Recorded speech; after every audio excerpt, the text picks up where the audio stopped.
The Soviet Union, a superpower built on the promise of perfection, was hiding a nightmare, a predator more brutal than any in their history. The most shocking fact? For years, the police knew the victims were being found with a distinctive fluid at the scene.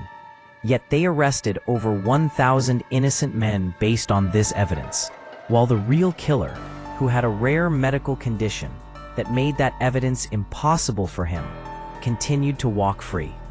This is the story of Andrei Chikatilo, a killer so depraved they called him the Rostov Ripper. Part 1. The Making of the Monster. Chikatilo's early life is a chilling tapestry of trauma and profound inadequacy. Born in 1936 in the poor Ukrainian village of Yabloknoy, his childhood was scarred by the Holodomor. In 1963, he married Faina.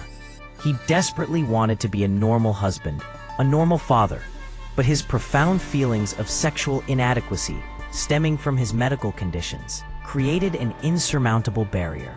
He was a man consumed by shame and repressed rage, his reality not matching the socialist ideal of a Soviet man he was supposed to be.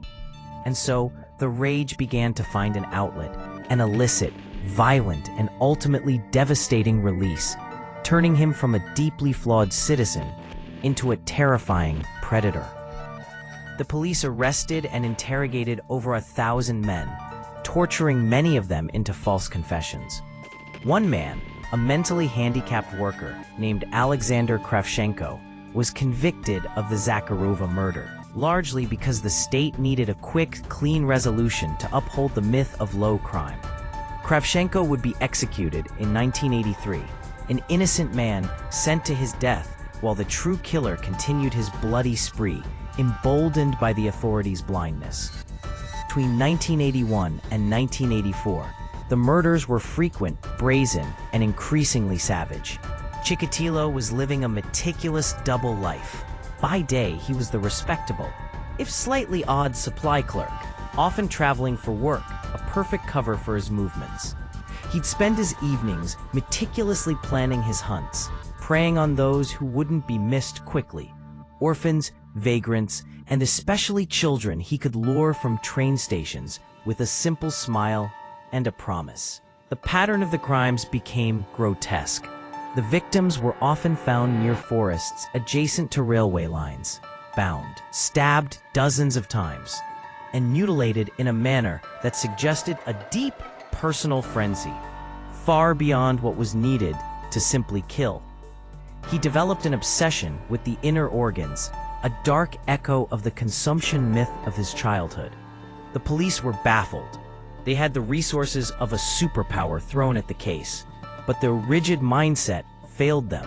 They had a profile, a muscular, sexually potent man that was the exact opposite of the meek, glasses-wearing, middle-aged Chikatilo. The killer's geographical range expanded. He committed murders in Rostov, Shakhty, Novocherkassk, and even as far as Moscow and Leningrad. The sheer terror in the region was palpable, though rarely discussed openly. Parents warned their children away from strangers. The state media remained silent, refusing to panic the populace. But the whispered rumors of the Chelovek Zver, the man-beast, spread like wildfire. The collective silence of the authorities was a form of complicity. They were protecting the image of the USSR, while the killer was protected by their flawed methods. In a twist of grim irony, Chikatilo was actually detained twice during his peak killing years. The first time, he was questioned for loitering and let go. The second, in September 1984, he was arrested for a minor theft on a train.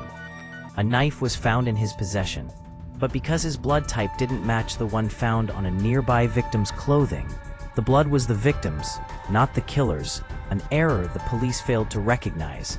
And because he didn't fit the sexual deviant profile, he was processed for the theft and released after a mere 3 months in jail.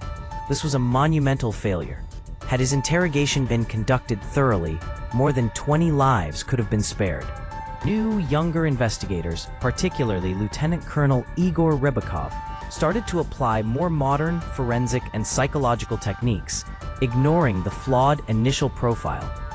On November 6, 1990, Chikatilo was spotted acting suspiciously at a bus station near a wooded area in Rostov, where a body had just been discovered. He was questioned by a policeman, but this time he was not immediately released. The police decided to simply keep him under surveillance for a few days, seeing if he could lead them to anything. He led them to nothing, but they had his details. A breakthrough came from the forensic team. They had re-examined the evidence from every crime scene and compared it to a massive new database of witnesses and known suspects.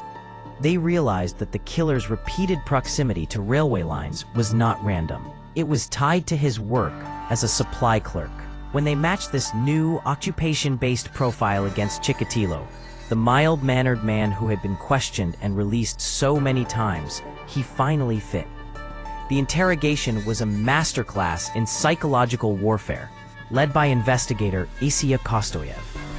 Knowing Chikatilo would never confess to a Soviet state he was taught to fear, they appealed to his ego. They treated him with respect, giving him vodka and cigarettes, and showing him detailed photographs of the crime scenes, treating the horrors as a subject of intellectual discussion. It was a strategy of humanization.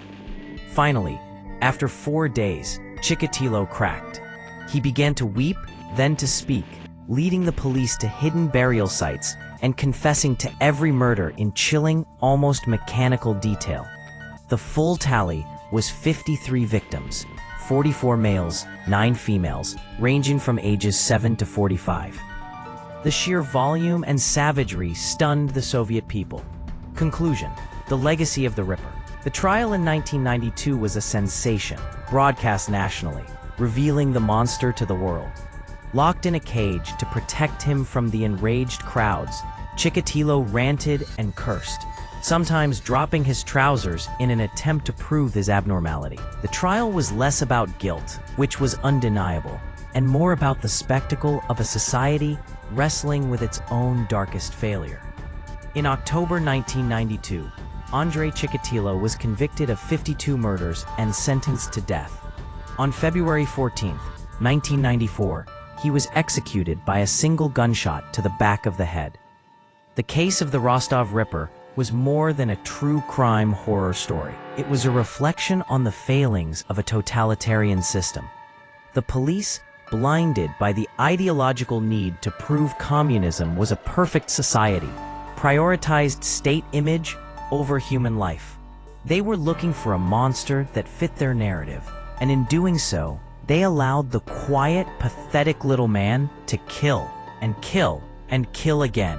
The system that was meant to protect its citizens ultimately enabled their greatest predator. The horrific saga of Andrei Chikatilo forces us to ask deep questions, not just about the nature of evil, but about the nature of society and justice. Question 1. Do you believe the sheer secrecy and denial within the Soviet system was the primary reason Chikatilo was able to evade capture for so long? Or was it pure investigative incompetence? Question 2. How would a case like this, with so many victims, have been handled differently in a modern, transparent democracy, especially considering the early focus on an incorrect profile? Question 3. What lasting impact do you think the realization of this horror had on the already crumbling Soviet public's faith in their governing authorities? Let us know your thoughts in the comments below. And if you'd like to explore more cases where ideological blindness allowed a monster to thrive, make sure to like this video and subscribe.